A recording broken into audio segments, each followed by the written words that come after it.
This is the brand new Galaxy Z Fold 8 Ultra. I got early access to this phone before it even hit stores, so I'm breaking down the 4 things I think you need to know about the Fold 8 Ultra, including number 1 that I think most people just aren't telling you about, and frankly, most people aren't excited enough about.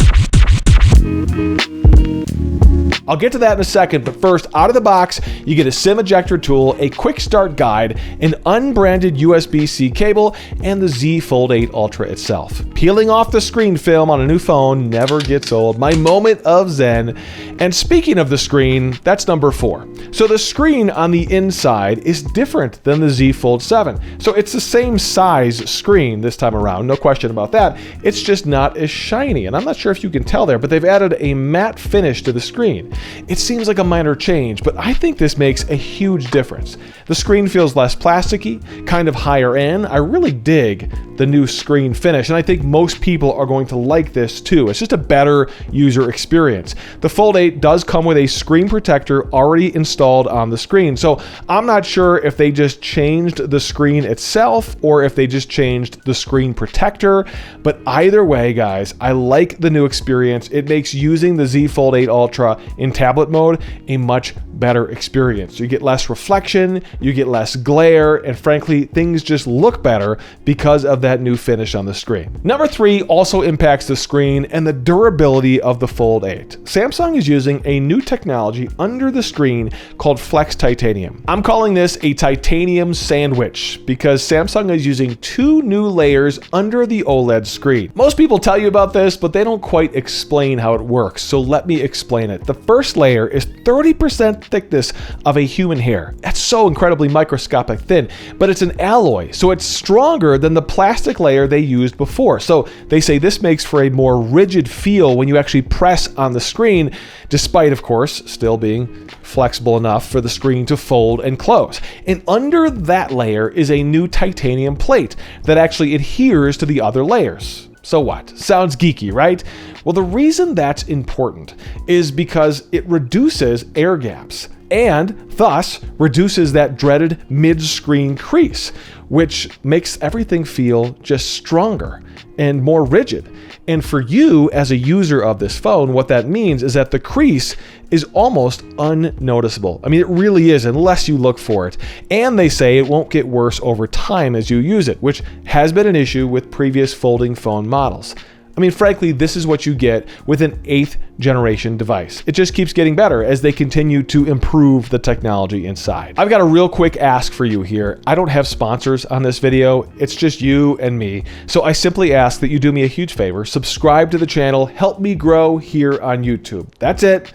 That's all. Back to the list. Number 2, the battery on the Z Fold 8 Ultra is bigger and better. And when you're running 2 screens, one on the inside, one on the outside, of course, they're both touch screens, battery life is always an issue. It's not always the strong suit, especially when the device keeps getting thinner and thinner, which I'm going to talk about in just a second. Samsung included the largest battery ever for a Z Fold, and they say it'll now get 27 hours of video playback on a single charge. Now, technically speaking, if you're a specs geek like me, the battery on the inside here technically is 2 batteries, and it's 5,000 total milliamps, which is about the same capacity of the battery inside the largest iPhone, the 17 Pro Max.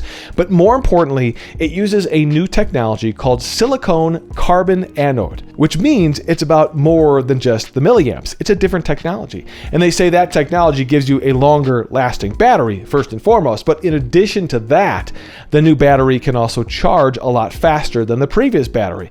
With the right charger, which I have to point out is not included in the box, bummer, the 8 can go from 0 to 67% battery in 30 minutes, which is a serious improvement. And hopefully we'll see this technology not only from more Samsung phones, but maybe even from more phone companies as a whole. Finally, number 1, and frankly, I just think not enough people are talking about this because it really is a big deal. The Z Fold 8 Ultra is literally the thinnest Z Fold they've ever made. When you open this thing up, look at that, guys. It's 4.1 millimeters thick. And for perspective, the original Z Fold was 6.9 millimeters. Over 8 generations, they've managed to shave off about 40% of the thickness on this phone. It's so thin, it's hard for me to focus on it. It's a huge deal because the bulkiness and the chunk of the Z Fold has really been a complaint from day one, from the beginning. So I think they're really tackling that. And when you close this phone, it's 8.9 millimeters thick. So the iPhone Pro Max, for comparison, is 8.75. The Google Pixel 10 Pro,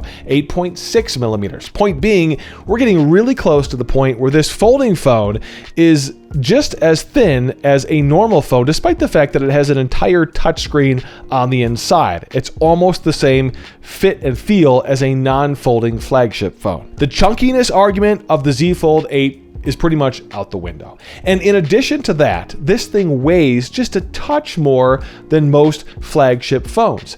It's technically, believe this or not, lighter than the iPhone 17 Pro Max.